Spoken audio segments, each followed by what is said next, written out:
Imagine estar em uma festa de casamento e de repente perceber que o vinho acabou.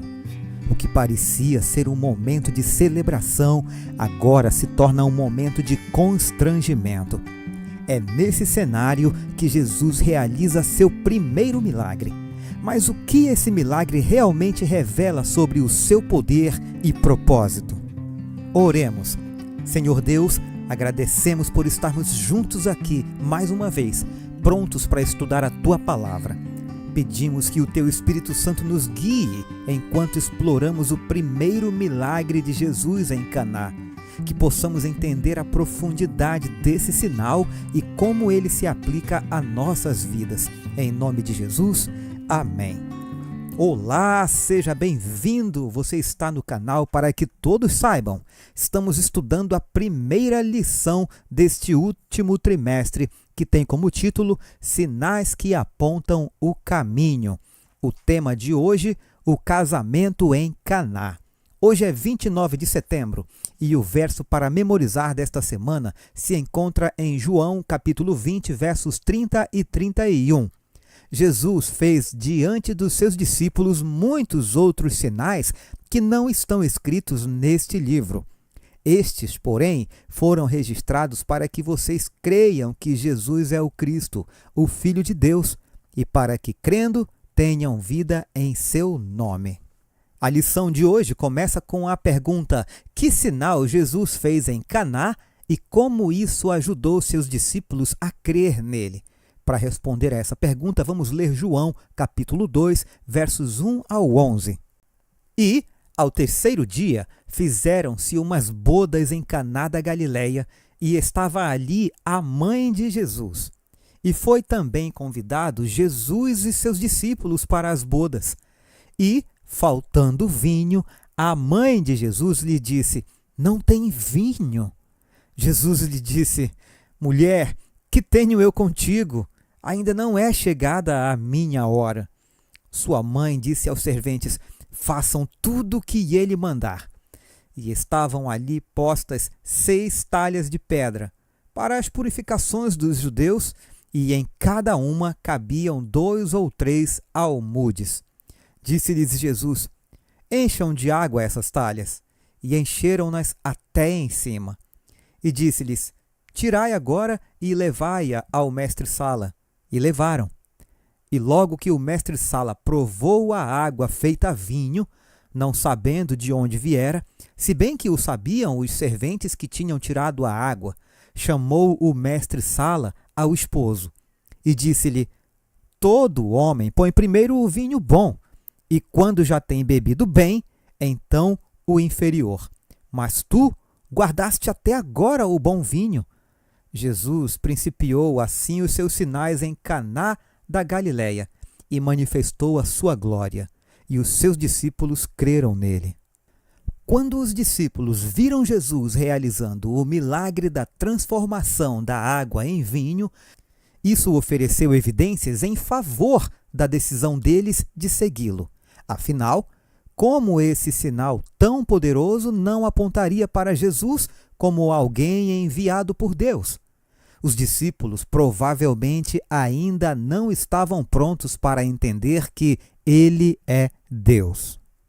Moisés era o líder dos israelitas e tirou Israel do Egito por meio de inúmeros sinais e maravilhas. Veja Deuteronômio 6, verso 22 e 26, verso 8. Deus o usou para libertar Israel dos egípcios. Ele era, em certo sentido, o salvador do povo. Deus profetizou por meio de Moisés que enviaria um profeta semelhante a ele e pediu a Israel que o ouvisse.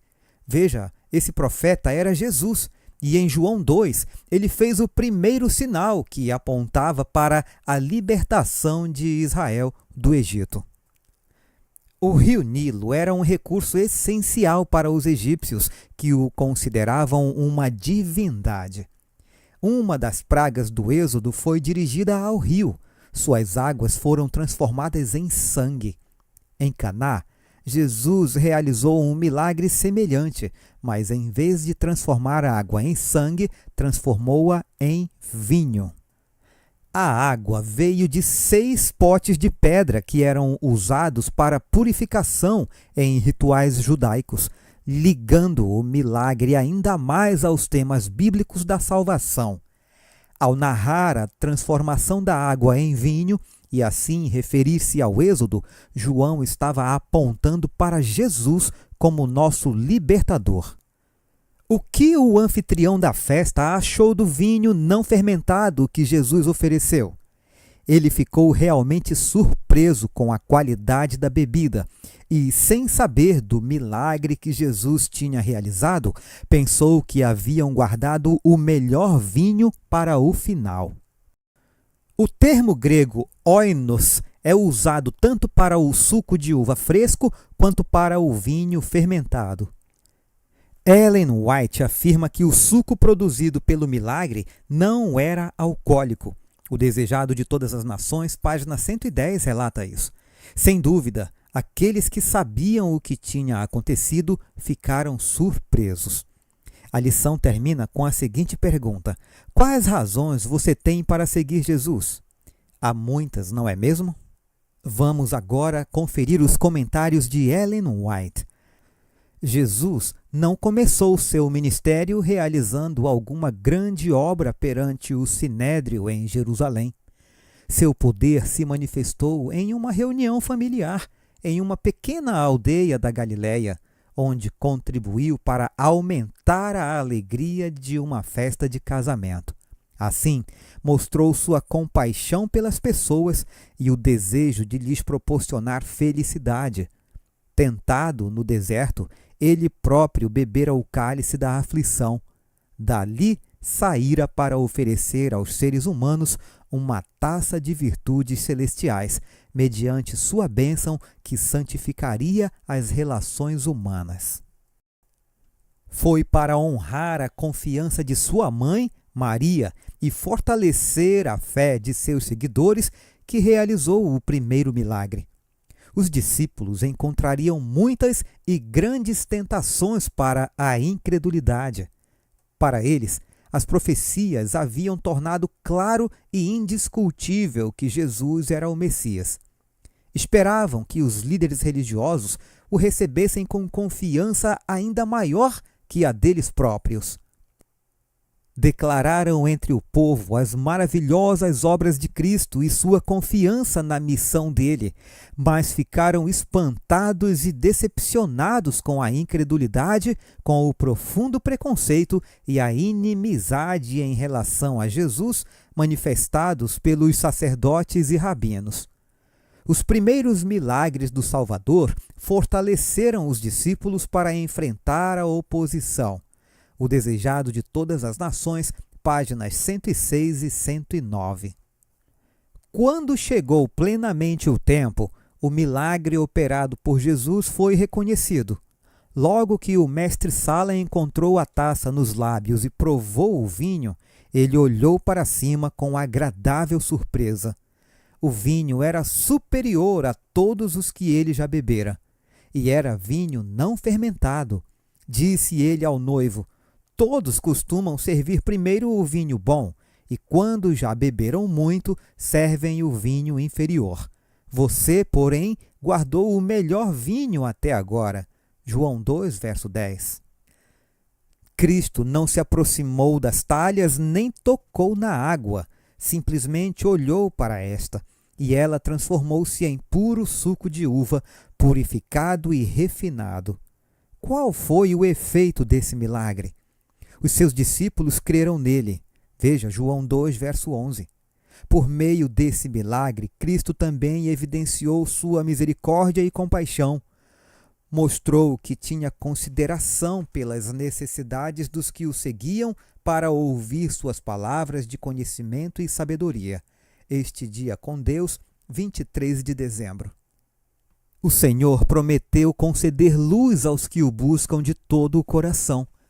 Se tão somente esperamos em Deus pacientemente, com oração, e não seguirmos nossos próprios planos impetuosos, Ele guiará nossas decisões e abrirá muitas portas de esperança e trabalho. O grande general dos exércitos guiará em cada batalha para o avanço de sua causa. Ele será o guia de seu povo nos perigosos conflitos em que eles se têm de empenhar. Se fizerem o trabalho que lhes foi designado e ouvirem a voz que diz: "Este é o caminho, andai nele." Isaías 30, verso 21. Quem me segue não andará nas trevas. João 8, verso 12. Que grande conforto essa promessa deve ser para nós. Podemos andar na luz como Ele está na luz. As pessoas podem seguir muitas espécies de luz, mas só há uma luz que lhes será seguro seguir. Tenham a certeza de que estão seguindo a Jesus aonde quer que Ele vá.